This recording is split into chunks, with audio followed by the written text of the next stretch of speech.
안녕하세요. 여러분의 건강하고 평온한 노후를 함께 고민하는 시간, 평온한 노후의 박지훈입니다.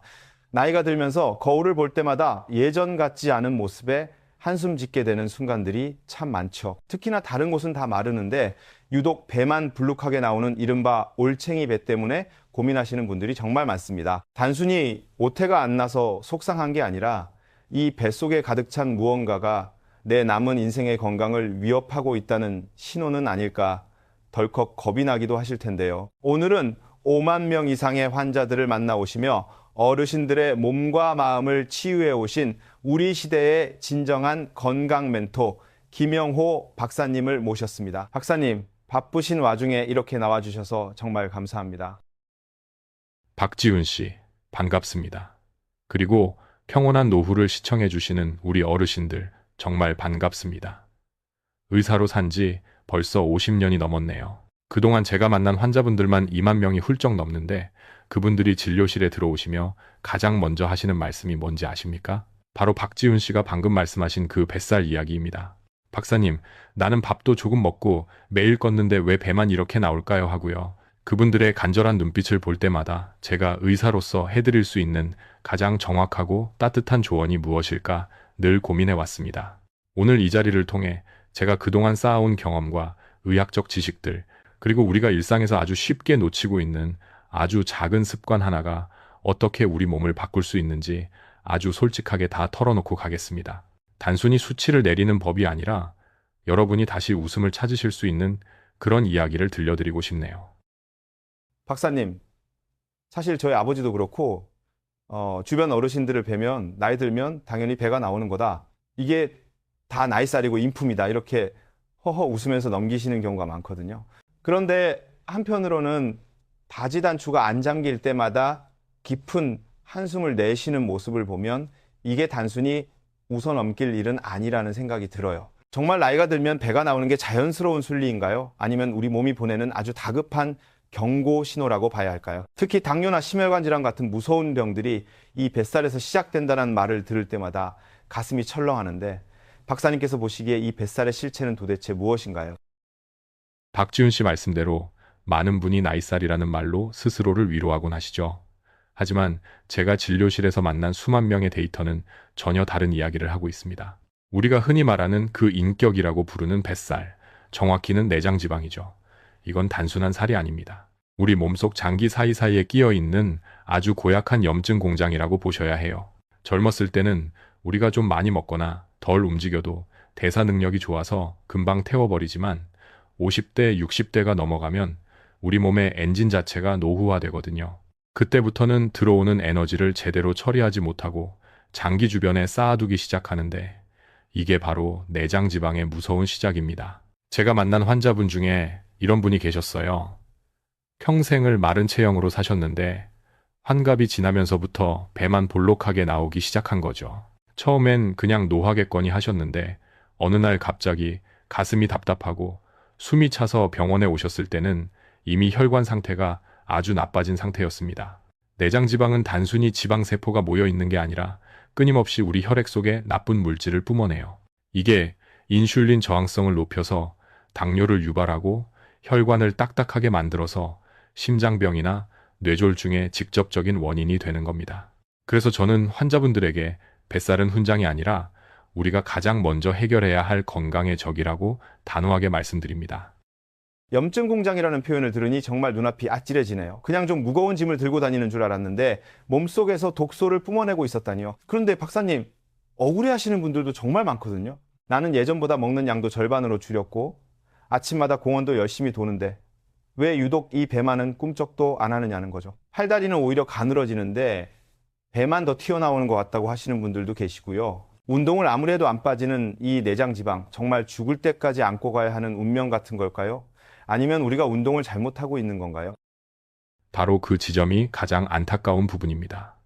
많은 분이 뱃살을 빼겠다고 무작정 굶거나 하루에 두세 시간씩 무리해서 걸으시거든요. 그런데 내장 지방은 일반적인 피하 지방과는 성격이 완전히 다릅니다. 우리 몸의 생존 본능과 아주 밀접하게 연결되어 있어요. 특히 노년기에 무작정 굶거나 극단적인 운동을 하면 우리 몸은 위기 상황이라고 판단해서 오히려 내장 지방을 더 굳게 잠가버립니다. 에너지를 아껴야 한다고 생각해서 배에 더 꽉꽉 채워 넣는 거죠. 제가 본 수많은 사례 중에서 운동을 정말 열심히 하시는 분들조차 실패하는 이유가 바로 이 생체 리듬을 무시했기 때문입니다. 우리 몸에는 에너지를 태우는 규칙이 있고 내장 지방을 녹이는 특수한 열쇠가 따로 있는데 그걸 모르고 자물쇠를 망치로 두드리고만 계신 격이에요. 제가 오늘 말씀드리고 싶은 핵심은 이겁니다. 내장 지방을 빼는 건 의지의 문제가 아니라 전략의 문제입니다. 우리 몸의 호르몬을 이해하고 장내 환경을 바꾸고 아주 사소한 아침 습관 하나만 바로잡아도 이 끈질긴 뱃살은 분명히 빠집니다. 제가 50년 동안 봐왔던 그 수많은 임상 결과가 그걸 증명하고 있어요.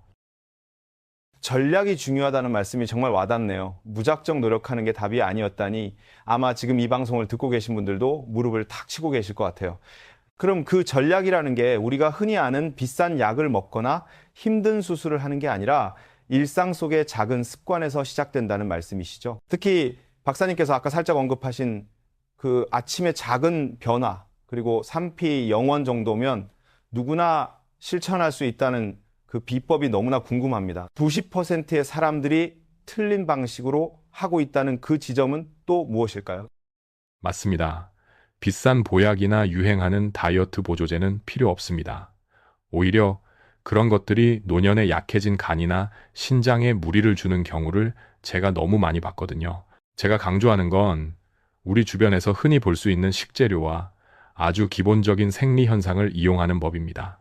예를 들어 많은 분이 아침에 일어나자마자 배를 비워야 한다고 생각해서 물만 한 잔 마시거나 아예 아침을 거르시죠. 혹은 건강해지겠다고 몸에 좋다는 채소즙을 가득 짜서 드시기도 하고요. 그런데 그 정성 어린 행동들이 오히려 내장 지방을 더 쌓이게 만드는 독이 될 수 있다면 믿으시겠습니까? 제가 오늘 여러분께 알려드릴 3PI 영원의 기적은 바로 양배추를 활용한 비법입니다. 하지만 단순히 양배추를 먹는 게 중요한 게 아니에요. 어떻게 조리하느냐, 어떤 시간에 먹느냐, 그리고 무엇과 함께 곁들이느냐에 따라 그것은 명약이 될 수도 있고 그냥 대변만 많이 만드는 섬유질 덩어리가 될 수도 있습니다. 제가 진료했던 환자분 중에는 이 방법 하나로 3개월 만에 허리둘레를 7cm이나 줄인 분도 계세요. 그분도 처음엔 반신반의하셨죠. 평생 안 빠지던 배가 이렇게 간단한 걸로 빠지겠냐고요.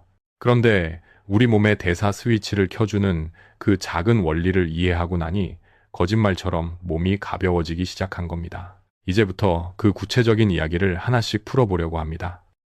박사님 말씀을 듣고 보니 우리가 그동안 우리 몸이 보내는 신호를 너무 가볍게 여긴 게 아닌가 하는 후회가 밀려오네요. 특히나 어르신들이 자존감이 무너지는 순간이 바로 옷을 사러 갔을 때라고들 하시더라고요. 예쁜 옷을 입고 싶은 마음은 나이와 상관없이 똑같은데 정작 매장 직원이 손님 사이즈는 없다고 말할 때 그 민망함과 서글픔은 이루 말할 수 없겠죠. 많은 분이 이런 경험 때문에 사람들 만나는 것도 꺼리고 스스로를 자책하며 우울해하시는데 박사님께서 직접 만나신 분들 중에도 이런 감정적인 고통을 겪으신 분의 이야기를 좀 더 들려주실 수 있을까요? 서울 은평구에 사시는 64세 박순자 씨의 이야기가 바로 그 전형적인 사례라고 할 수 있습니다. 순자 씨가 처음 저를 찾아오셨을 때 그 어두운 표정을 잊을 수가 없어요. 그녀는 평생을 가족들을 위해 헌신하며 사느라 정작 자기 몸 돌볼 시간은 없었는데 어느 날 손녀딸 결혼식을 앞두고 백화점에 갔다가 큰 충격을 받았다고 합니다. 마음에 드는 원피스를 발견하고 입어보려는데 매장 직원이 아주 조심스럽지만 단호하게 손님이 디자인은 허리 사이즈가 작게 나와서 맞지 않으실 것 같아요 라고 말했답니다. 그 순간 백화점 한복판에서 자신이 마치 거대한 짐덩어리가 된 것 같은 기분이 들었고 도망치듯 매장을 나왔다고 해요. 집에 돌아와 거울 앞에 섰는데 불룩하게 튀어나온 뱃살이 그렇게 흉측해 보일 수가 없어서 혼자 한참을 울었다고 하더군요.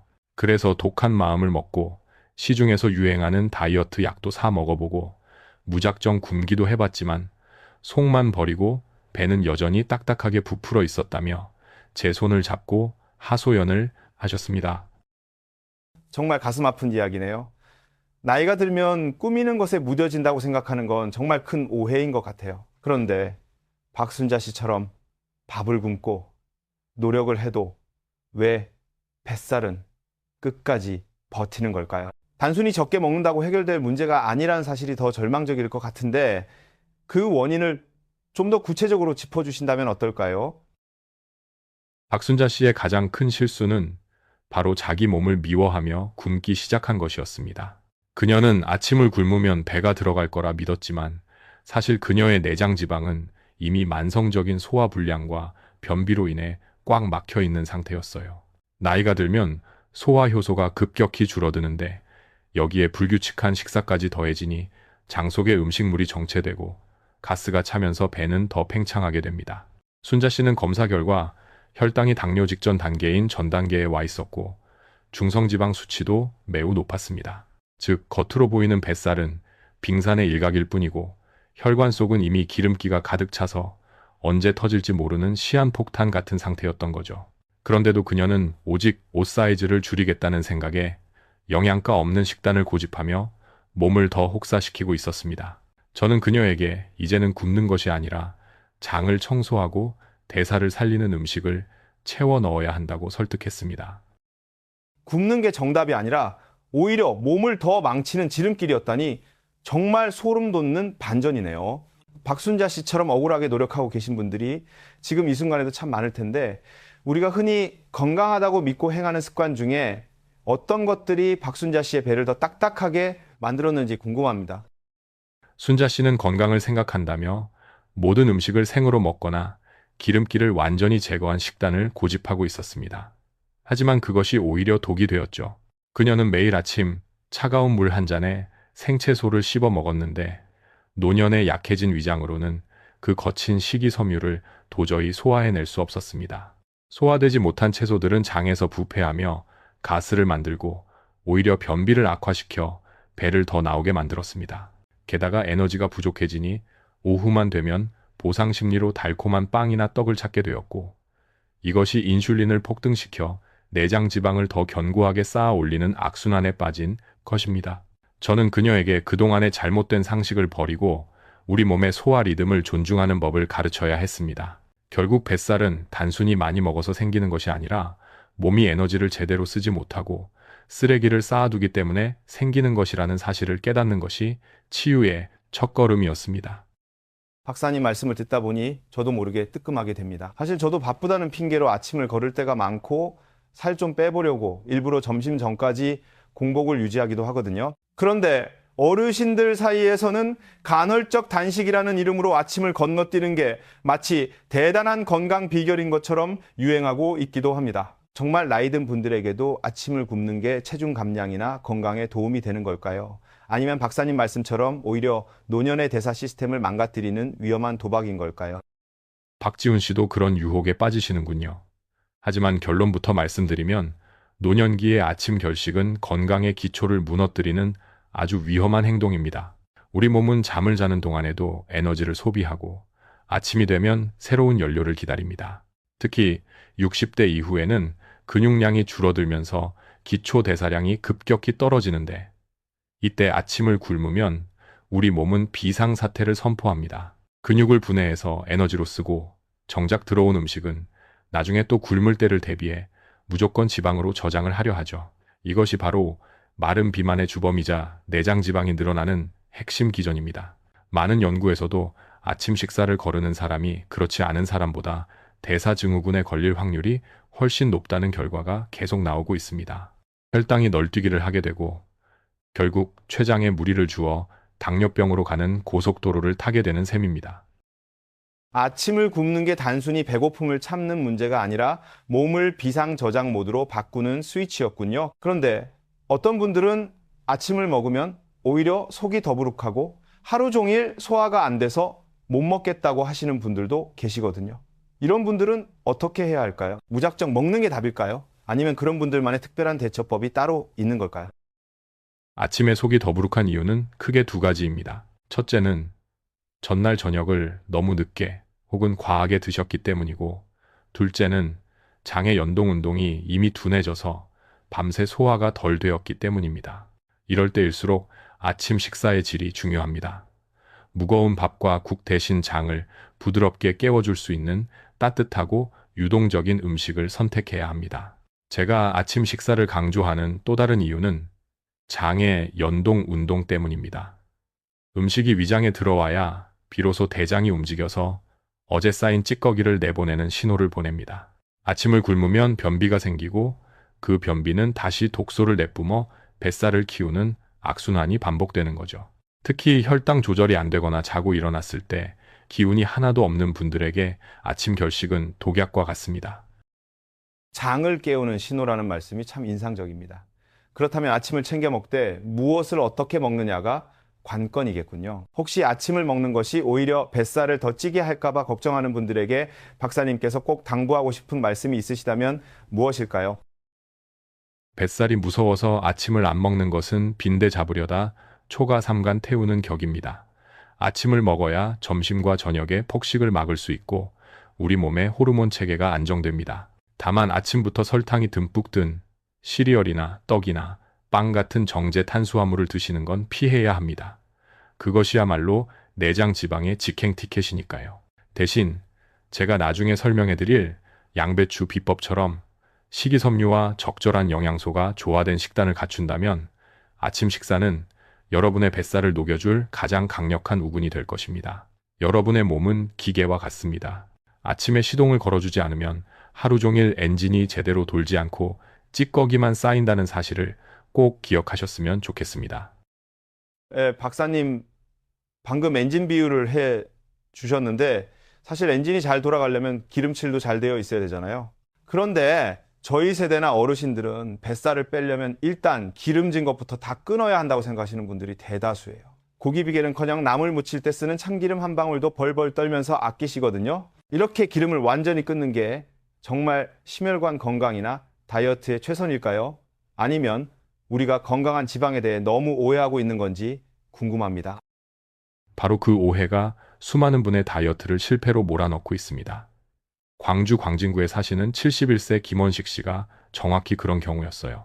원식 씨는 어느 날 건강검진에서 혈압이 높다는 판정을 받고는 그날로 집에 있는 식용유를 다 치워버리셨습니다. 모든 음식을 삶거나 쪄서 드셨고 고기는 입에도 대지 않으셨죠. 그런데 이상하게도 배는 임신한 것처럼 점점 더 불러오고 계단을 조금만 올라도 숨이 턱턱 막힌다며 저를 찾아오셨습니다. 원식 씨의 식단을 분석해보니 지방을 뺀 자리를 엄청난 양의 밥과 떡, 그리고 달콤한 믹스커피가 채우고 있었습니다. 우리 몸은 지방이 들어오지 않으면 만족감을 느끼지 못해 자꾸 탄수화물을 갈구하게 되는데 이것이 결과적으로 더 많은 내장 지방을 만들어낸 것입니다. 지방을 끊었더니 오히려 탄수화물 중독에 빠지게 된 거군요. 몸이 부족한 에너지를 채우려고 본능적으로 단 것을 찾게 된다는 게 정말 무서운 일인 것 같아요. 김원식 씨처럼 억울하게 배가 계속 나오는 분들에게는 지방에 대한 인식 변화가 정말 시급해 보입니다. 박사님, 그럼 어떤 지방을 어떻게 먹어야 이 고약한 내장 지방을 태울 수 있는 건가요? 지방은 적이 아니라 우리 세포를 구성하고 호르몬을 만드는 필수 재료입니다. 특히 혈관을 깨끗하게 하고 염증을 줄여주는 착한 지방이 있는데 그 대표적인 것이 바로 엑스트라 버진 올리브유입니다. 지중해 식단이 전 세계적으로 건강식의 대명사가 된 이유도 바로 이 올리브유 덕분이죠. 원식 씨에게 제가 처방한 것은 다름 아닌 좋은 기름을 먹는 법이었습니다. 그는 처음에 기겁을 하셨죠. 박사님, 기름을 먹으면 혈관이 다 막히는 거 아닙니까? 하고요. 하지만 제가 설명해 드렸습니다. 나쁜 중성지방과 내장지방을 밀어내려면 좋은 기름이 들어가서 길을 뚫어줘야 한다고요. 올리브유에 든 올레산은 콜레스테롤 수치를 개선하고 혈관 벽을 튼튼하게 만들어줍니다. 결국 원식 씨는 식단에 적절한 지방을 추가하면서 오히려 단 것에 대한 갈망이 사라졌고 6개월 뒤에는 그토록 안 빠지던 뱃살이 눈에 띄게 줄어들었습니다.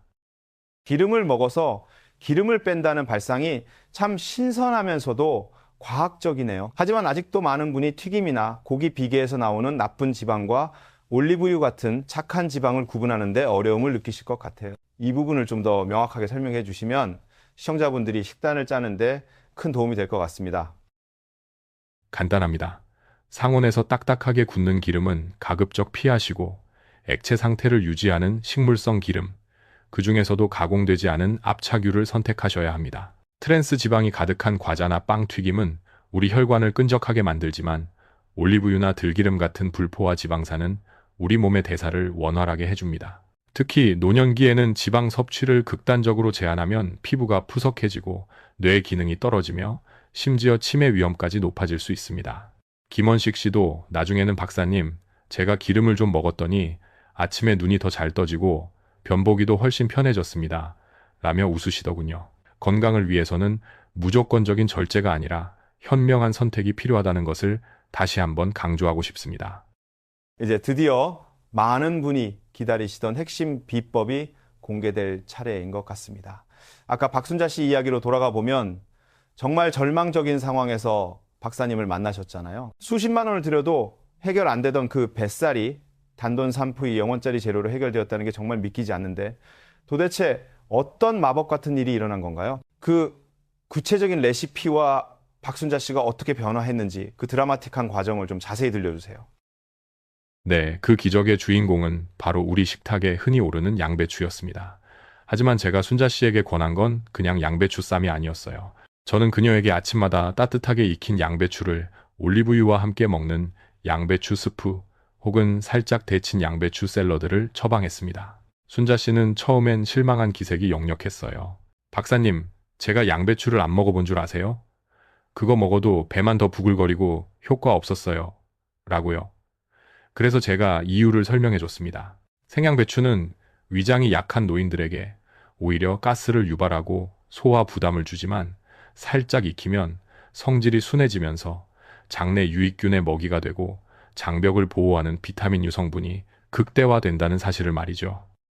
양배추가 몸에 좋다는 건 다 알지만 익혀 먹느냐, 생으로 먹느냐가 그렇게 큰 차이를 만든다니 정말 놀랍네요. 그리고 아까 말씀하신 올리브유를 거기다 섞는 이유도 분명히 있겠죠. 박순자 씨가 이 식단을 실천하면서 몸에서 어떤 신호들이 먼저 나타나기 시작했는지 그리고 7cm나 줄어들기까지의 그 과정이 너무 궁금합니다. 순자 씨가 식단을 바꾼 지 딱 일주일 만에 저에게 전화를 하셨습니다. 박사님, 평생 나를 괴롭히던 변비가 사라졌어요. 라고요. 장이 비워지기 시작하니 몸의 부기가 빠지고 독소가 배출되면서 피부색부터 달라졌습니다. 그리고 가장 결정적인 건 올리브유였습니다.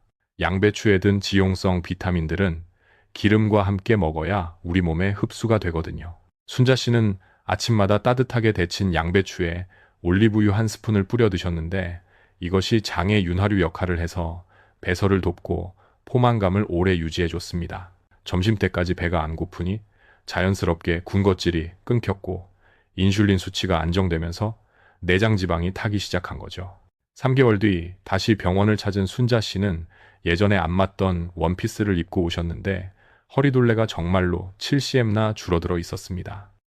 7cm면 거의 바지 사이즈가 2단계는 바뀐 건데 정말 대단합니다.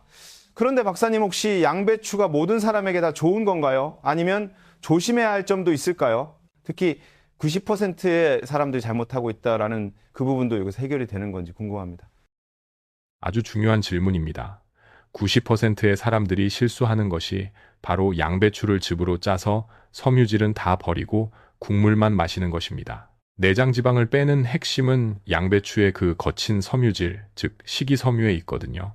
식이섬유가 장을 쓸고 내려가면서 지방과 노폐물을 흡착해서 나가야 하는데 즙만 마시면 혈당만 올리고 정작 중요한 청소 효과는 사라집니다. 또한 갑상선 기능이 저하된 분들은 생양배추의 고이트로젠 성분이 방해가 될 수 있으니 반드시 익혀서 드셔야 합니다. 순자 씨의 성공 비결은 바로 이 정석을 지킨 데 있었습니다. 즙이 아닌 원물을 익혀서 좋은 기름과 함께 먹는 것, 이 아주 단순한 원칙이 그녀의 노후를 완전히 바꿔놓은 것입니다. 그녀는 이제 더 이상 백화점에서 도망치지 않습니다. 오히려 당당하게 옷을 고르며 다시 찾은 건강과 자신감을 만끽하고 계시죠. 박순자 씨의 성공 사례를 들으니 정말 희망이 생기네요. 그런데 어떤 분들은 아직 내 뱃살이 위험한 수준인지 아니면 그냥 좀 살이 찐 건지 헷갈려 하실 수도 있을 것 같아요. 단순히 허리둘레를 재는 거 말고 우리 몸이 속으로 골마가고 있을 때 보내는 아주 미세하고 구체적인 신호들이 있을까요? 박사님께서 보시기에 놓치지 말아야 할 골든타임의 징후들이 궁금합니다. 네, 내장 지방이 위험 수위에 도달하면 우리 몸은 겉보다 속에서 먼저 비명을 지릅니다. 경기 수원에 사시는 67세 천홍 씨의 사례가 좋은 본보기가 되겠네요. 천홍 씨는 배가 좀 나오긴 했지만 체중은 정상 범위라 본인이 건강하다고 믿으셨어요. 하지만 그녀는 세 가지 증상을 달고 사셨죠. 첫째는 아침마다 얼굴과 손발이 퉁퉁 붓는 부종이었고, 둘째는 식사만 하면 기운이 쫙 빠지면서 졸음이 쏟아지는 식후 무력증이었습니다. 그리고 셋째는 혀에 백태가 두껍게 끼고 변이 항상 가늘고 시원치 않은 증상이었죠. 이 세 가지는 장내 환경이 악화되고 간이 과부하에 걸렸다는 아주 강력한 신호입니다. 내장 지방이 독소를 뿜어내면 간이 그걸 해독하느라 지쳐서 대사 기능이 마비되는 거예요. 부종과 식후, 무력증, 그리고 백테란이 사실 많은 어르신이 그냥 나이 들어 기운이 없어서 그렇겠지 하고 넘기시는 증상들이잖아요. 천홍 씨도 처음엔 그런 신호들을 무시하셨던 건가요? 만약 이런 신호들을 계속 방치했다면 어떤 끔찍한 결과로 이어졌을지 생각만 해도 아찔합니다. 천홍 씨도 처음엔 보약만 지어 드시려고 했어요. 기력이 없으니 몸을 보호해야 한다고 생각하신 거죠. 하지만 보약도 장이 흡수할 수 있는 상태여야 약이 되는 법입니다. 그녀의 뱃속은 이미 기름진 지방과 가스로 가득 차서 어떤 좋은 것이 들어와도 독이 되는 상황이었거든요. 이런 상태를 방치하면 결국 만성 염증이 혈관을 타고 전신으로 퍼져서 류마티스 관절염이나 심지어 암의 씨앗이 되기도 합니다. 천홍 씨는 특히 지방을 아예 안 먹는 습관 때문에 담즙 분비가 원활하지 않아 변이 늘 가늘고 끈적했습니다. 장에 대변이 오래 머물수록 그 독소는 다시 혈액으로 흡수되고 배는 더 팽창하는 지옥 같은 루프에 갇혀 계셨던 거죠. 말씀을 듣고 보니 뱃살이 단순히 지방 덩어리가 아니라 독소 주머니라는 말이 실감이 나네요. 천홍 씨처럼 겉으론 체중이 정상이어도 이런 증상을 겪고 계신 분들이 정말 많을 텐데, 이런 분들에게 박사님께서 내려주신 첫 번째 처방은 무엇이었나요? 저는 천홍 씨에게 당장 보약을 끊고 장 청소부터 시작하자고 했습니다.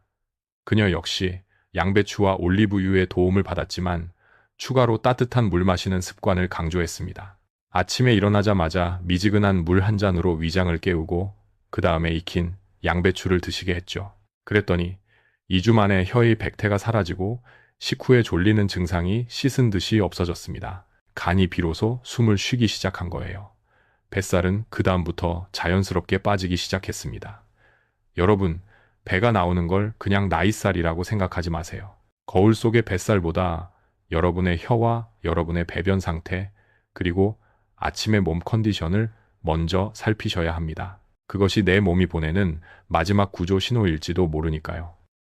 박사님, 아까 이 양배추 비법을 말씀하시면서 90%가 틀린 방식으로 하고 있다는 점이 정말 충격적이었어요. 사실 요즘 건강 채널이나 유튜브를 보면 양배추 사과즙이 건강에 최고다라며 매일 아침 한 잔씩 갈아 마시는 걸 추천하는 분들이 정말 많거든요. 그런데 박사님께서는 즙이 아니라 원물을 익혀 먹어야 한다고 강조하시니 시청자분들이 조금 혼란스러우실 수도 있을 것 같아요. 왜 즙이 위험할 수 있는지, 그리고 특히 주의해야 할 분들은 누구인지 더 자세히 파헤쳐 주시죠. 그게 바로 정보의 홍수 속에 숨겨진 함정입니다. 우리가 과일이나 채소를 갈아서 즙으로 마시면 우리 몸은 그걸 음식이 아니라 설탕물로 인식합니다. 씹는 과정이 생략되고 식이섬유가 파괴된 즙은 혈류로 너무 빨리 흡수되어 췌장에 인슐린 폭탄을 던지게 되죠. 특히 당뇨 걱정이 있는 어르신들에게 아침부터 마시는 양배추 사과즙은 내장 지방을 키우는 아주 달콤한 독약이 될 수 있습니다. 게다가 생양배추에는 고이트로젠이라는 성분이 있는데 이게 갑상선 호르몬의 합성을 방해할 수 있어요. 물론 건강한 사람이야 생으로 좀 먹어도 큰 문제 없지만 갑상선 질환이 있거나 기능이 약해진 어르신들이 생즙으로 과하게 드시면 갑상선 비대증이나 기능 저하를 유발할 수 있어 정말 조심해야 합니다. 세상에 건강해지려고 마신 즙이 갑상선 건강을 해치고 인슐린을 폭등시킬 수 있다니 정말 무서운 일이네요. 모르고 먹으면 약이 아니라 병을 키우는 꼴이 되는군요. 그럼 박사님, 익혀 먹는 것만으로도 이런 위험들이 다 해결되는 건가요? 그리고 즙 말고 그냥 입으로 씹어 먹는 게 왜 그렇게 중요한지 그 이유를 조금 더 과학적으로 설명해 주신다면요. 맞습니다. 양배추를 살짝 데치거나 찌면 갑상선을 방해하는 성분은 대부분 힘을 잃고 사라집니다. 그리고 무엇보다 씹는 행위 자체가 뇌에 이제 음식이 들어오니 대사를 시작해라 라는 신호를 보내는 아주 중요한 과정입니다. 침 속의 소화 효소가 충분히 섞여야 위장에서 무리가 안 가고 영양소가 제대로 흡수되죠. 즙으로 마시면 장까지 도달하는 시간은 빠를지 몰라도 장내 미생물들이 좋아하는 식이섬유가 없으니 장 건강에는 아무런 도움이 안 됩니다. 결국 찌꺼기만 남기는 식사가 되는 거예요. 제가 권하는 건 아주 살짝 숨만 죽을 정도로 익힌 양배추를 꼭꼭 씹어 드시는 것입니다. 그래야 양배추가 가진 천연 위장 보호제 성분과 항암 성분들을 온전히 내 것으로 만들 수 있습니다. 역시 공짜로 얻어지는 건강은 없다는 생각이 듭니다. 조금 번거롭더라도 익히고 씹는 정성이 들어가야 진짜 약이 되는 거군요. 그럼 박사님, 양배추와 함께 먹으면 시너지가 폭발하는 다른 재료들도 있을까요? 올리브유 외에도 우리가 부엌에서 쉽게 구할 수 있는 것들 중에 추천해 주실 만한 게 있다면 소개해 주세요. 올리브유와 더불어 제가 강력하게 추천하는 것은 바로 토마토입니다. 양배추와 토마토를 함께 살짝 익혀서 드시면 항산화 효과가 몇 배로 뜁니다. 특히 토마토의 라이코펜 성분은 익힐수록 그리고 기름과 함께 먹을수록 흡수율이 높아지거든요. 이 조합은 혈관 청소부 역할을 톡톡히 해내어 내장 지방을 녹이는데 최고의 시너지를 냅니다. 만약 당뇨가 걱정되어 사과를 못 드시는 분들이라면 사과 대신 토마토를 넣으세요. 그것이 훨씬 안전하고 강력한 뱃살 제거 식단이 될 것입니다. 명심하세요. 편한 것만 찾다가는 건강이 편안하게 떠나버릴 수 있습니다. 조금의 귀찮음이 여러분의 수명을 10년 연장한다는 마음으로 식탁을 준비하시길 바랍니다. 박사님, 이제껏 지방에 대한 오해를 많이 풀었지만 사실 어르신들 입장에서는 올리브유를 생으로 먹거나 식단에 넣는 게 여전히 낯설고 기름지다는 거부감이 드실 수도 있을 것 같아요. 하지만 부산 해운대구에 사시는 62세 이민주 씨의 사례를 보면 이 작은 올리브유 한 스푼이 얼마나 큰 변화를 가져왔는지 알 수 있다고 들었습니다. 민주 씨는 저녁만 먹으면 TV 앞에서 바로 잠드시는 습관 때문에 배가 아주 빠르게 나오셨다면서요. 이분에게 올리브유가 어떤 구세주가 되었는지 그 비결을 좀 들려주세요. 네, 민주 씨는 전형적인 한국형 복부 비만이셨어요. 팔다리는 가느다란데 배만 임산부처럼 나오셨죠. 그녀의 가장 큰 문제는 저녁 식사 후 바로 눕는 습관과 심각한 지방 기피증이었습니다. 지방을 안 드시니 항상 허기가 졌고 결국 저녁에 폭식을 한 뒤 혈당이 치솟은 상태로 잠드니 그 모든 에너지가 내장 지방으로 간 거예요. 제가 민주 씨에게 내린 처방은 딱 두 가지였습니다. 저녁 식사 후 15분간 거실이라도 걷기, 그리고 아침 식단에 엑스트라 버진 올리브유 반 스푼을 추가하는 것이었죠. 민주 씨도 처음엔 기름을 먹으면 설사하지 않을까 걱정하셨지만 결과는 정반대였습니다. 기름을 먹었는데 오히려 속이 편안해지고 살이 빠졌다니 정말 신기한 일입니다. 올리브유의 어떤 성분이 민주 씨의 꽉 막힌 대사를 뚫어준 걸까요? 그리고 저녁에 걷는 습관과 이 올리브유가 어떻게 만나서 뱃살을 녹이는 시너지를 냈는지 그 메커니즘이 너무 궁금합니다. 올리브유의 올레산 성분은 장의 연동 운동을 촉진하는 천연 윤활제 역할을 합니다. 민주 씨처럼 배가 나온 분들은 장에 숙변이 가득 차 있는 경우가 많은데 좋은 기름이 들어가서 장벽을 부드럽게 감싸주니 배변이 원활해진 거죠. 또한 올리브유는 콜레시스토키닌이라는 호르몬 분비를 도와 뇌에 배가 부르다는 신호를 빨리 보냅니다. 아침에 올리브유를 곁들인 양배추를 드시니 점심 저녁까지 가짜 배고픔이 사라졌고 자연스럽게 식사량이 조절되었습니다. 여기에 저녁 식후 가벼운 산책이 혈당을 안정시키니 몸속에 지방이 쌓일 틈이 없어진 거죠. 민주 씨는 4개월 만에 혈색이 돌아오고 늘 무겁던 몸이 가벼워졌다며 이제는 올리브유 예찬론자가 되셨습니다. 기름 한 스푼의 힘이 정말 대단하네요. 그런데 박사님, 올리브유도 종류가 참 많잖아요. 마트에 가면은 가격도 천차만별이고 어떤 걸 골라야 할지 막막할 때가 많거든요. 우리 시청자분들이 실패하지 않고 제대로 된 올리브유를 고르는 법, 그리고 보관하는 법까지 알려주시면 완벽할 것 같습니다. 반드시 엑스트라 버진 등급을 확인하셔야 합니다. 화학적 추출이 아닌 물리적인 힘으로만 짠 첫 번째 기름이어야 영양소가 온전하거든요. 그리고 올리브유의 적은 빛과 열입니다. 투명한 병보다는 짙은 색병에 든 것을 고르시고 가스레인지 옆이 아닌 서늘하고 어두운 곳에 보관하셔야 합니다. 민주 씨도 처음엔 싼 맛의 퓨어 올리브유를 사셨다가 제가 다시 골라드렸더니 맛부터가 다르다며 놀라시더군요. 좋은 올리브유는 약간 매콤하면서도 풀향이 납니다. 그 매콤한 맛이 바로 염증을 잡아주는 올레오칸탈 성분이에요. 이 작은 차이가 여러분의 혈관 나이를 10년 젊게 만든다는 사실을 잊지 마세요. 민주 씨가 다시 활기차게 해운대 해변을 산책하시는 모습처럼 여러분도 그 건강의 열쇠를 꼭 쥐시길 바랍니다. 박사님과 함께 달려오다 보니 어느덧 정리할 시간이 다가오네요.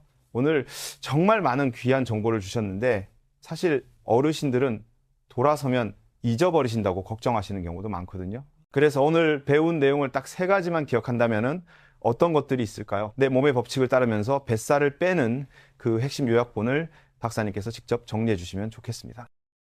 네, 복잡한 건 다 잊으셔도 이 3가지만은 꼭 가슴에 새기십시오. 첫째, 굶어서 빼겠다는 고집을 버리고 아침 식사를 제대로 챙기세요. 엔진을 켜지 않으면 쓰레기는 쌓일 뿐입니다. 둘째, 지방을 무서워하지 말고 좋은 기름을 선택하세요. 엑스트라 버진 올리브유 반 스푼이 여러분의 혈관과 장을 살리는 최고의 보약입니다. 셋째, 먹었으면 움직이세요. 거창한 운동이 아니라 식후 15분의 산책이 여러분의 인슐린을 안정시키고 내장 지방이 쌓이는 것을 막아줍니다. 이 3가지만 지켜도 우리 몸은 스스로 정화작용을 시작합니다. 이것이 바로 우리 몸이 설계된 자연의 법칙입니다. 아침 먹기 좋은 지방 섭취하기, 식후 산책하기, 정말 단순하지만 강력한 법칙이네요. 그런데 박사님, 이 좋은 방법도 모든 사람에게 똑같이 적용되는 건 아닐 수도 있잖아요. 혹시 이 방법을 실천하기 전에 반드시 의사와 상담해야 하거나 특별히 주의가 필요한 분들이 계실까요? 건강해지려다 오히려 탈이 나면 안 되니까요. 매우 중요한 지적입니다. 건강 정보는 항상 본인의 상태에 맞게 적용해야 합니다. 특히 심각한 당뇨 환자분들은 식단 변화에 따라 혈당 수치가 급격히 변할 수 있으니 반드시 주치의와 상의하셔야 합니다. 또한 아까 말씀드린 갑상선 질환자분들이나 신장 기능이 많이 떨어져서 칼륨 제한이 필요한 분들도 양배추를 과하게 드시는 것은 주의가 필요합니다. 위궤양이 심한 분들은 생양배추는 절대 금물이며 반드시 푹 익혀서 드셔야 하죠. 건강은 속도가 아니라 방향입니다. 남들이 좋다고 해서 무작정 따라하기보다는 내 몸의 반응을 세심하게 살피면서 천천히 습관을 들여가는 과정이 필요합니다. 역시 끝까지 세심하게 챙겨주시는 박사님의 마음이 느껴집니다. 오늘 말씀해 주신 법칙들은 단순히 살을 빼는 기술이 아니라 우리 몸을 대하는 태도에 대한 이야기였다는 생각이 들어요. 박사님, 마지막으로 시청자분들에게 확신을 주실 수 있는 한 말씀 부탁드립니다. 정말 이대로 하면 우리도 박순자 씨처럼 웃을 수 있을까요? 그럼요, 확신합니다. 우리 몸은 정직합니다. 우리가 그동안 몸의 목소리를 무시하고 함부로 대했다면 이제부터라도 몸의 법칙에 귀를 기울여 보세요. 늦었다고 생각할 때가 가장 빠를 때입니다. 70대, 80대 어르신들도 습관 하나 바꾸는 것만으로도 혈압약, 당뇨약을 줄이고 다시 청춘 같은 활력을 찾으시는 모습을 저는 수없이 봐왔습니다.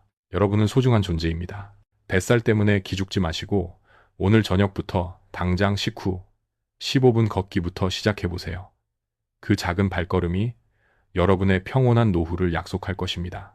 저는 의사로서 여러분의 그 변화를 끝까지 응원하겠습니다.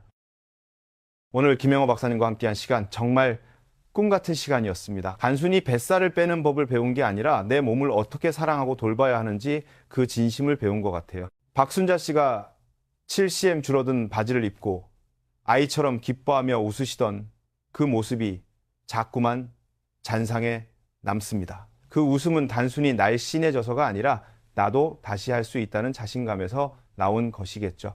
박사님, 마지막으로 우리 시청자분들에게 따뜻한 위로와 격려의 한 말씀 부탁드립니다. 여러분, 제가 평생 환자들을 보며 느낀 것이 하나 있습니다. 건강을 잃는 것은 단순히 몸이 아픈 것이 아니라 삶의 의욕과 기쁨을 뺏기는 것입니다. 하지만 반대로 작은 건강을 회복하는 것은 내 삶의 주권을 다시 찾는 일이죠. 박순자 씨가 제게 했던 말이 기억납니다. 박사님, 이제 친구들 만나러 나가는 게 겁나지 않아요. 라고요. 그 한마디에 의사로서의 모든 피로가 씻겨 나가는 기분이었습니다. 여러분의 노후는 결코 초라하거나 고통스러워서는 안 됩니다. 뱃살은 그저 그동안 열심히 살아온 훈장이라 생각하시고 이제는 그 무거운 짐을 조금 내려놓으셔도 됩니다. 오늘 제가 말씀드린 양배추 한 접시, 올리브유 한 스푼이 여러분의 인생을 바꾸는 마중물이 되기를 진심으로 바랍니다.